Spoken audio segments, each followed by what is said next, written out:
Hey guys, Shadow Reviewer here.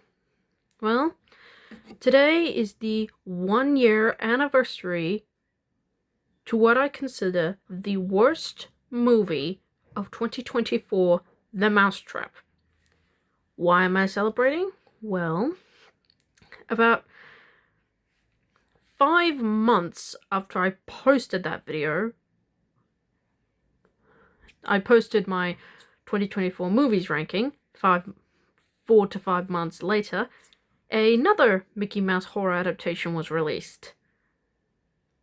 And yeah, it pretty much fixed everything the Mousetrap failed to do. And that's why I'm doing today's today's reason. The top 5 reasons why the Mousetrap sucks, and top 5 reasons why Screamboat rules. What did Screamboat do that the Mousetrap failed at? Well, let's get into it. Starting off at number 5, Carnage Candy. AKA, what do you want in a slasher? Killing, of course. The Mousetrap pretty much failed in that regard. There's barely any blood involved, and the executions, well, they were outright embarrassing. Like, there's a scene where there's 4 hockey players, they surround him, and he only kills them with simple whacks to the head with a hockey stick. Are you kidding me? And when there is carnage off screen, it's either lame or off screen. I mean, there is one in there that was like, what? But there's nothing in there that just... There's nothing. The Mousetrap just pretty much gives nothing to satisfy me. It's just lame. But this is where Screamboat kicks in, and not only is it bloody, it is extreme when it comes to the Carnage Candy. I mean, he goes out of his way to come up with various items to execute his victims. And there's one kill in there. How do I say without getting demonetized? To my male viewers who've watched the film, let's just say, it's very uncomfortable for the men who have their manhood. Yeah. I'm surprised they got away with that. And yeah, despite it being outrageous, the way they execute it, no pun intended, is downright impressive. So yeah, I kind of like how over the top Screamboat does what it's given. It's pretty damn fun. So yeah, Screamboat pretty much kicks the butt of the Mousetrap when it comes to Carnage Candy. Absolute sweet. And I hope I do not get demonetized for this. Coming in at number 4, Atmosphere. Okay, so it's got 2 different settings. The Mousetrap is at a children's playhouse. Yeah, you heard that right. And yes, kind of a subtle reference to Mickey Mouse's Clubhouse cartoon. But I'd rather watch that cartoon than this. And yeah, there's pretty much no atmosphere. It's pretty much lit in darkness with barely anything that gives it suspense. And don't get me wrong, setting in a funhouse could be something. But there's nothing. Oh, and speaking of tension, there's none of it. Wanna know why? The opening scene. Yeah, there's these, I'm not sure what they are, but they interrogate the survivor of the massacre of the funhouse. Why is this such a big problem? They show you who survived. Yeah, you pretty much broke the number one rule of building the suspense. You can't spoil who survives. And there's no tension. She's amongst the group. You know she's going to survive. Where's the tension? There's none of it. At all. I mean, that is so stupid. Oh yeah, we keep coming back to that opening scene. Who honestly cares? Just get the movie done faster so it can end already. Oh yeah, and when there's quote-unquote suspense, it's just non-existent. Honestly, it pretty much puts me to sleep. Now, while Screamboat is pretty much lit in a different way, it's on a boat. Hence the title. I mean, it has the word boat in Screamboat. And unlike the Mickey and the Mousetrap, this one actually uses its surrounding to its advantage. And there are moments of suspense. I love the way it lights up thinking that Mickey is pretty much a man in a costume. But when it shows it, he's a literal size of a mouse. Not gonna lie, that's pretty funny. But again, there are moments of suspense, and it being on a boat at night actually makes sense. So yeah, if you want atmospheric movie, go watch Screamboat for that. The Mousetrap will just bore you to sleep. Number 3. Characters.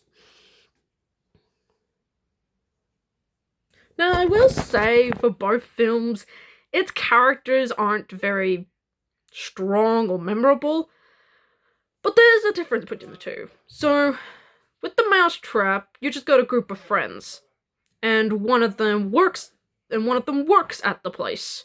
So, there's literally nothing memorable about them, except the birthday girl herself. And I don't know.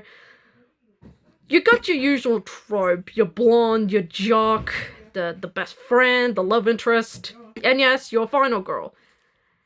And that's pretty much it. They're either there to increase the body count or just die. And they fulfill that role with pretty much no personality. I mean, I've barely forgotten about it until after the movie was over. And yes, Screamboat kind of fills that bill. At least there's some subtlety. There are a few interesting characters. Well, actually 2. The final girl herself, I've forgotten her name, it somewhat actually tries to do something interesting. I mean, she actually does something interesting during the final act where she gets on Mickey Mouse's turf by dressing up as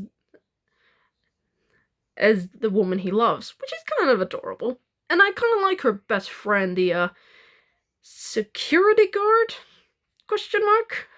But at least I somewhat remember about them. I mean, it's not strong, but it's something at least. And yes, I kind of rooted for them to survive because they're the 2 only good, interesting characters in the film.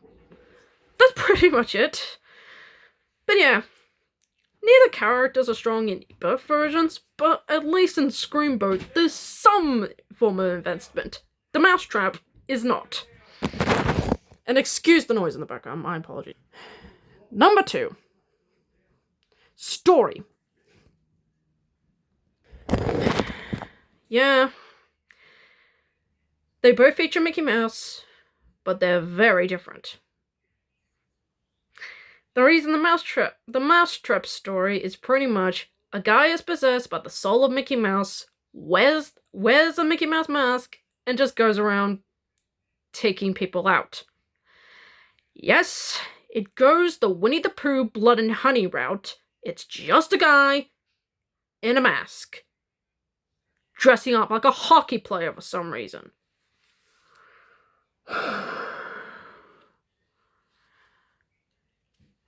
Seriously? Are you kidding me? I am not buying that for a second. That's a stupid idea. It's a stupid idea. And yeah, since when Mickey Mouse has some sort of beard, yeah, you can see on the mask that he has some sort of goatee. What? No, it's stupid. So stupid. I mean, again, the funhouse setting, well, kind of interesting, does nothing. And again, the framing device in the opening scene we keep cutting back to is goddamn boring. Boring! And no, I will cut to the Mickey Mouse grab for my number 1 entry, but man, is that dumb. Okay, so you got Screamboat. But instead it's on a boat filled with people and crew members as they're hunted down by the size of an actual mouse. But there's a bit of interesting story in there, with surprising animated sequences that are actually pretty good. So, Mickey lost the woman of his life, and he's pretty much going on a nasty rampage because of revenge. That's honestly makes the character kind of sympathetic. And thankfully at the end, turns out she survived. So yeah, good for Mickey. And honestly, again, the final act where the final girl herself actually dresses up as Mickey's love, which is the reason why Mickey spares her throughout the film. I kept saying, why didn't he kill her when he had the chance? But there's a reason for that. She looks like her. And honestly, yeah, that's kind of adorable. Stupidly adorable, actually. Stupidable. So yeah, there's a bit of a story in there surrounding its antagonist, and you sympathize with him. I sympathize with him. That's actually kind of sweet.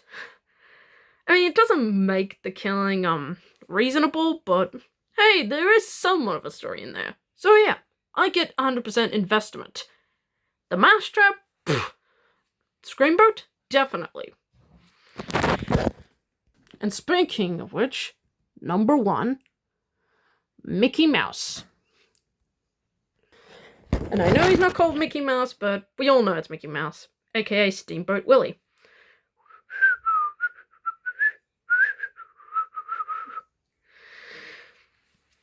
And yeah, the Mousetrap version sucks. Again, it's the soul of Mickey Mouse possessing somebody else, and he wears a mask. Pretty much the stupidest thing ever. I don't know what they were thinking at the time, but really?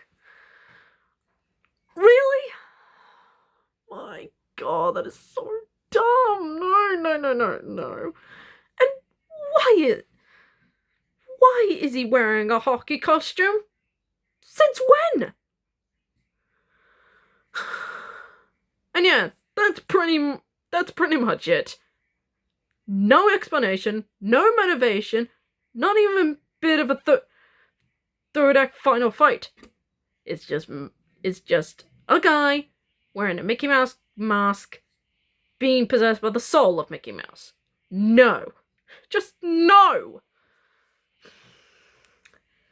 But then we got Screamboat. So, as I said, Mickey Mouse, aka Steamboat Willie, is pretty much going through a vengeful rampage because he thought he lost the woman he loved. And that's somewhat interesting. I think kind of cute, actually. And yeah, I'll give him this. David Howard Thornton gives a fantastic performance as Steamboat Willie. I thought it would never work. I mean, how is that even possible?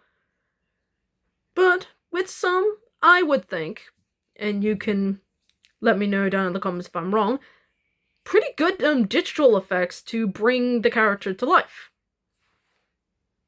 And I really like it. Mickey Mouse's expressions, and he only talks sometimes, is downright funny. And also kind of adorable as well. You're not supposed to take him seriously, but I found a fun time with this character.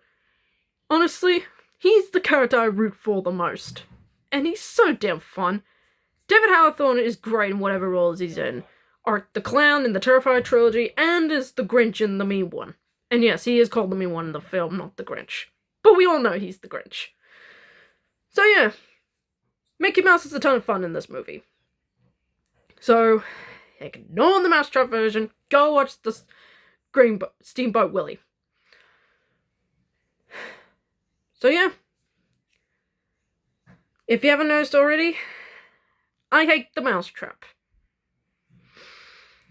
It's pretty much no effort, a terrible motivation for its villain, pretty lame kills, and also just a stupid idea. So yeah, if you want a horror adaptation of Mickey Mouse that actually works, go watch Steamboat Willie.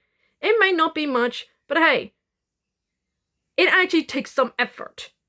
So well done to Stephen LaMorte for bringing us a good adaptation. I mean, I wouldn't say it's a perfect, but it is better than the Mousetrap. Good freaking god. So yeah, I recommend Screamboat. Skip the Mousetrap. But if you're kind of interested in both, good for you.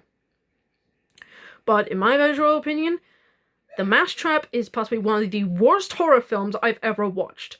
And Screamboat was a legit surprise at how fun, over the top, and just carnage, blood-based fun it was. So yeah, go watch Screamboat, skip The Mousetrap.